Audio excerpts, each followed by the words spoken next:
Bonjour à tous et bienvenue dans ce nouvel épisode de C'est mon ressenti. Aujourd'hui, j'aimerais vous inviter à réfléchir à une phrase qui, à elle seule, peut parfois provoquer un véritable déclic.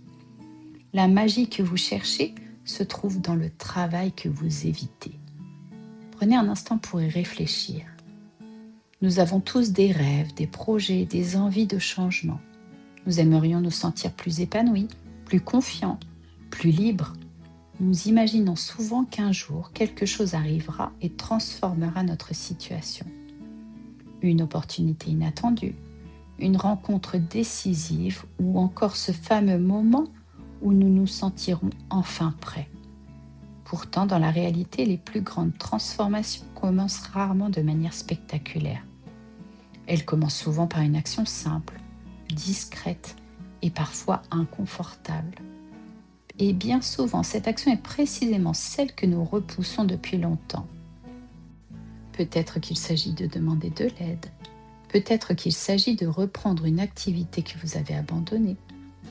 Peut-être qu'il s'agit simplement d'avoir une conversation que vous évitez depuis des semaines. Ce qui est étonnant, c'est que la tâche elle-même n'est généralement pas le véritable problème. Ce que nous évitons, c'est ce qu'elle représente. Nous évitons la peur d'être jugés, nous évitons le risque d'échouer, nous évitons l'incertitude. Et parfois même, nous évitons la réussite parce qu'elle nous obligerait à sortir de ce qui nous est familier. Pourtant, tout ce que nous désirons se trouve souvent juste derrière cette barrière invisible. Et c'est là que les choses deviennent intéressantes, parce que la vie récompense rarement l'attente passive. Elle récompense le mouvement, même lorsqu'il est prêt, même lorsqu'il est imparfait, même lorsqu'il est hésitant. Prenons un premier exemple. Imaginez une personne qui rêve depuis des années d'écrire un livre. Elle possède des idées, des notes, des carnets remplis d'inspiration. Elle regarde des interviews d'auteurs, lit des conseils d'écriture et se promet régulièrement de commencer. Mais chaque fois qu'elle s'assoit devant une page blanche, elle trouve une autre priorité. Elle attend l'inspiration parfaite. Elle attend le bon moment. Elle attend d'avoir davantage confiance en elle. Puis un jour, elle décide simplement d'écrire une page, une seule.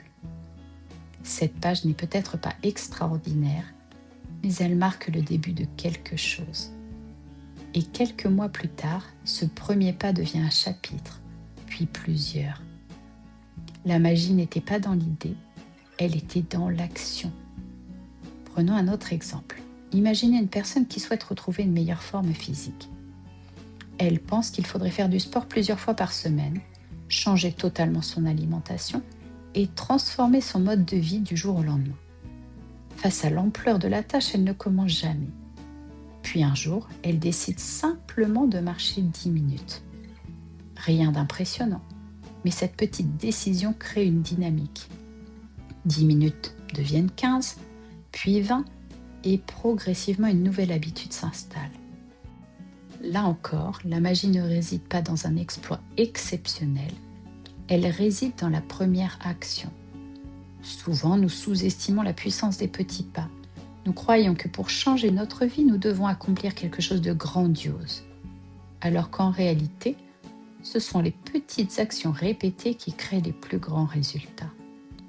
Si vous y réfléchissez, la plupart des réussites que vous admirez aujourd'hui ont commencé par un moment où quelqu'un acceptait de faire quelque chose d'inconfortable. Quelque chose qu'il aurait pu continuer à repousser. Alors comment avancer lorsque la peur ou la procrastination prennent le dessus ? Voici quelques pistes. Premier conseil, identifiez précisément ce que vous évitez. Parfois, nous avons l'impression d'être bloqués sans vraiment savoir pourquoi. Écrivez alors noir sur blanc la tâche que vous repoussez. Le simple fait de la nommer lui retire souvent une partie de son pouvoir. Deuxième conseil, rendez cette tâche ridiculement simple. Si vous devez écrire un rapport, commencez par une phrase. Si vous devez appeler quelqu'un, préparez simplement le numéro. Si vous souhaitez reprendre le sport, mettez vos chaussures. L'objectif n'est pas de tout accomplir aujourd'hui, l'objectif est simplement de commencer. Troisième conseil, acceptez que l'inconfort fasse partie du processus. Nous passons souvent beaucoup de temps à attendre de nous sentir prêts, mais la confiance apparaît rarement avant l'action. La plupart du temps, elle apparaît après. Quatrième conseil, célébrez chaque petit progrès. Nous avons tendance à regarder uniquement ce qu'il reste à faire. Pourtant, reconnaître chaque avancée nourrit la motivation et donne envie de continuer. Avant de conclure, j'aimerais vous proposer un exercice. Un exercice simple, mais profondément transformateur. Prenez une feuille ou ouvrez les notes de votre téléphone et écrivez cette phrase. Si je n'avais pas peur, que ferais-je aujourd'hui ? Laissez venir votre réponse sans réfléchir trop longtemps. Puis posez-vous une seconde question. Quelle est la plus petite action que je peux accomplir dans les prochaines 24 heures pour me rapprocher de cette chose ? Pas demain, pas la semaine prochaine non plus, dans les prochaines 24 heures. Ensuite, engagez-vous envers vous-même. Même si cette action ne prend que 5 minutes, car chaque pas compte, chaque mouvement compte, chaque décision de sortir de l'évitement compte. Et c'est précisément ainsi que les grandes transformations commencent. Alors aujourd'hui, au lieu d'attendre un signe extérieur, peut-être pouvez-vous devenir ce signe pour vous-même. Peut-être que ce que vous cherchez depuis si longtemps ne se trouve pas dans une nouvelle méthode, une nouvelle solution ou une nouvelle motivation. Peut-être que cela se trouve dans cette action que vous connaissez déjà, mais que vous n'avez pas encore osé entreprendre. Souvenez-vous, la magie n'apparaît pas lorsque tout devient facile.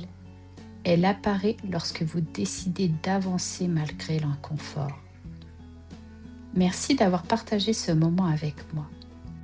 Si cet épisode vous a parlé, n'hésitez pas à le partager autour de vous et vous abonner pour ne manquer aucun prochain épisode.